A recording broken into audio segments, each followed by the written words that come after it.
I don't know what classes you're signed up for in the fall, but I do know that the assignments that you're going to get are going to ask you to respond in some way using information sources.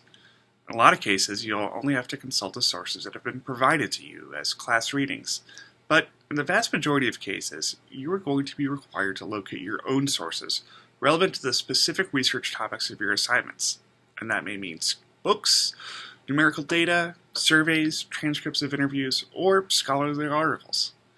What constitutes a useful and reliable source will vary according to both your assignment and the methods used in that particular field of study.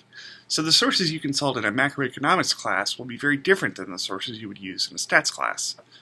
As you approach a paper in an unfamiliar field, it will be important to remember that within each field of study, scholars distinguish between primary sources, or the raw material that they analyze as they attempt to answer a question, and secondary sources, or the analysis of that raw material done by other scholars in the field. In the field of economics and business, scholars consider empirical journal articles, which is to say, articles that describe the results of original research published in peer-reviewed journals, to be primary sources. These articles provide raw material for other scholars who may then raise questions about the results or develop new research based on those results. Because of this, we have decided to prioritize journal resources as an information source. And so that's what we're going to do for the next hour.